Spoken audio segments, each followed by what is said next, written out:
Hi everyone, I'm back with the next chapter of Charlotte's Web. Remember, the last one was chapter 20, and I said there's 22 chapters in this book. So if you think about there's 20, 21, 22. There's two more chapters, and we're going to read the next one right now. So today we are reading chapter 21, and it's called Last Day. Charlotte and Wilbur were alone. The families had gone to look for Fern. Templeton was asleep. Wilbur lay resting after the excitement and strain of the ceremony. His medal still hung from his neck. By looking out of the corner of his eye, he could still see it. Charlotte, said Wilbur after a while, why are you so quiet? I like to sit still, she said. I've always been rather quiet. Yes, but you seem especially quiet so today. Do you feel all right? A little tired, perhaps, but I feel peaceful. Your success in the ring this morning was, to a small degree, my success. Your future is assured. You will live, secure and safe, Wilbur. Nothing can harm you now. These autumn days will shorten and grow cold. The leaves will shake loose from the trees and fall. Christmas will come and the snows of winter. You will live to enjoy the beauty of the frozen world, for you mean a great deal to Zuckerman, and he will not harm you, ever. Winter will pass, the days will lengthen, the ice will melt in the pasture pond. The song sparrows will return and sing, the frogs will wake, and the warm wind will blow again. All these sights and sounds and smells will be yours to enjoy. Wilbur, this lovely world, these precious days. Charlotte stopped. A moment later, a tear came to Wilbur's eye. Oh, Charlotte, he said, to think that when I first met you, I thought you were cruel and bloodthirsty. When he recovered from his emotion, he spoke again. Why did you do all this for me? He asked. I don't deserve it. I've never done anything for you. You have been my friend, replied Charlotte. That is, in itself, a tremendous thing. I wove my webs for you because I liked you. After all, what's a life anyway? We're born, we live a little while, we die. A spider's life can't help being something of a mess. With all this trapping and eating flies, by helping you perhaps, I was trying to lift up my life a trifle. Heaven knows anyone's life can stand a little of that. Well, said Wilbur, I'm no good at making speeches. I haven't got your gift for words. But you have saved me, Charlotte, and I would gladly give my life for you. I really would. I'm sure you would, and I thank you for your generous sentiments. Charlotte, said Wilbur, we're all going home today. The fair is almost over. Won't it be wonderful to be back home in the barn cellar again with the sheep and the geese? Aren't you anxious to get home? For a moment Charlotte said nothing. Then she spoke in a voice so low Wilbur could hardly hear the words. I will not be going back to the barn, she said.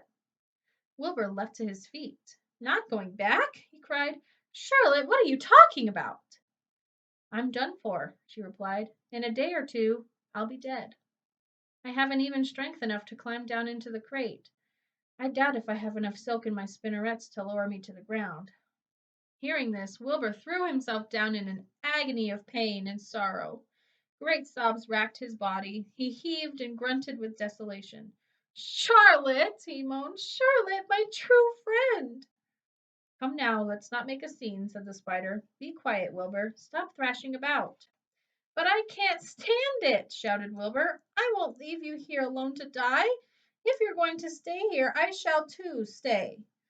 Don't be ridiculous, said Charlotte. You can't stay here. Zuckerman and Lurvy and John Arable and the others will be back any minute now, and they'll shove you into that crate and you'll go away. Besides, it wouldn't make any sense for you to stay. There would be no one to feed you. The fairgrounds will soon be empty and deserted. Wilbur was in a panic. He raced round and round the pen. Suddenly he had an idea. He thought of the egg sack and the 514 little spiders that would hatch in the spring. If Charlotte herself was unable to go home to the barn, at least he must take her children along.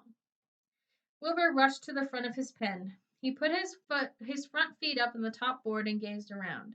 In the distance he saw the Arables and the Zuckermans approaching. He knew he would have to act quickly. Where's Templeton? He demanded.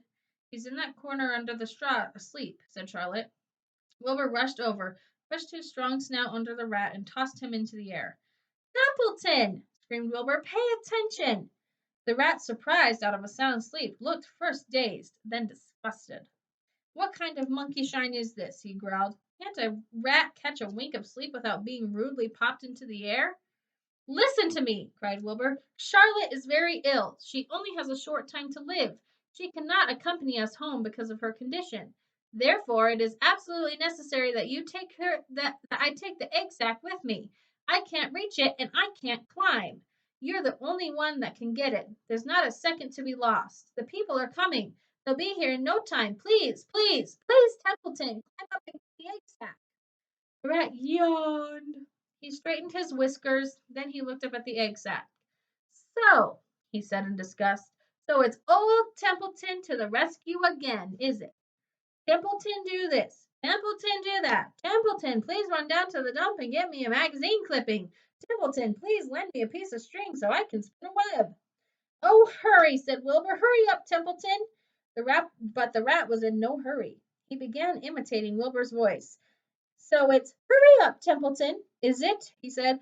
Ho, ho, and what thanks do I ever get for these services? I would like to know. Never a kind word for old Templeton, only abuse and wisecracks and side remarks that never a kind word for a rat. Templeton, said Wilbur in desperation, if you don't stop talking and get busy, all will be lost. I will die of a broken heart. Please climb up. Templeton lay back in the straw. Lazily, he placed his forepaws behind his head and crossed his knees in an attitude of complete relaxation.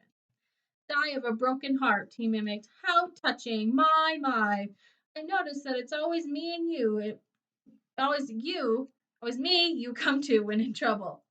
But I've never heard of anyone's heart breaking on my account.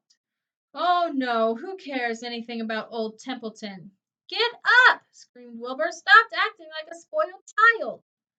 Templeton grinned and lay still. Who made trip after trip to the dump? He asked. Why, it was old Templeton. Who saved Charlotte's life by scaring that arable boy away with a rotten goose egg?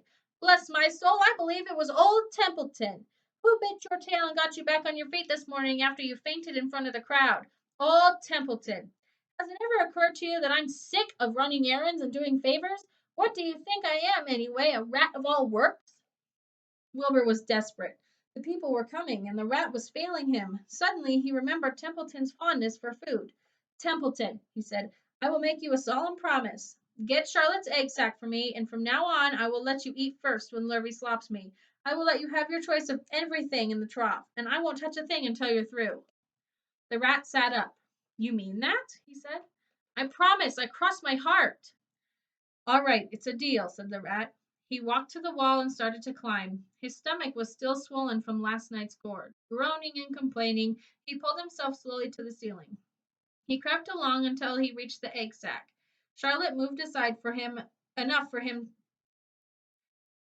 Sorry. Charlotte moved aside for him. She was dying, but she still had enough strength to move a little. Then Templeton bared his long, ugly teeth and began snipping the threads that fastened the sack to the ceiling. Wilbur watched from below. Use extreme care, he said. I don't want a single one of those eggs harmed. This stuff sticks in my mouth, complained the rat. It's worse than caramel candy. But Templeton worked away at the job and managed to cut the sack adrift and carry it to the ground, where he dropped it in front of Wilbur. Wilbur heaved a great sigh of relief. Thank you, Templeton, he said. I will never forget this as long as I live. Neither will I, said the rat, picking his teeth. I feel as though I'd eaten a spool of thread. Well, home we go. Templeton crept in the crate and buried himself in the straw. He got out of sight just in time. Lurvy and John Arable and Mr. Zuckerman came along at that moment, followed by Mrs. Arable and Mrs. Zuckerman and Avery and Fern. Wilbur had already decided how he would carry the egg sack. There was only one way possible. He carefully took the little bundle in his mouth and held it there on top of his tongue. He remembered what Charlotte had told him, that the sack was waterproof and strong. It felt funny on his tongue and made him drool a bit. And of course he couldn't say anything, but as he was being shoved into the crate, he looked up at Charlotte and gave her a wink. She knew he was saying goodbye in the only way he could, and she knew her children were safe. Goodbye, she whispered. She summoned all her strength and waved one of her front legs at him. She never moved again. The next day, as the Ferris wheel was being taken apart and the racehorses were being loaded into vans and the entertainers were packing up their belongings and driving away in their trailers, Charlotte died. The fairgrounds were soon deserted. The sheds and buildings were empty and forlorn. The infield was littered with and trash.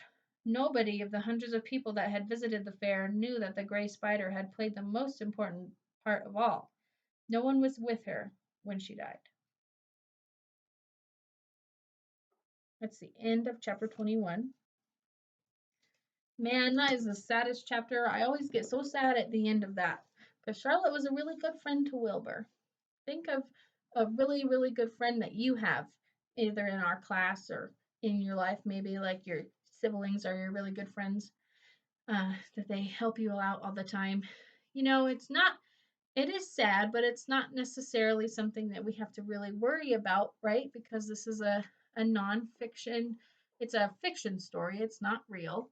But it is sad, and it is okay to be sad because when you read books, sometimes you get attached to different characters and it feels like you're actually in the story with them. So, and I just wanted to let you know that it is okay to be sad, and it is a sad chapter, but we have one more chapter to go, and I think it's going to get a little bit happier. We'll have to see. I'll see you guys in the next one. I love you. Bye.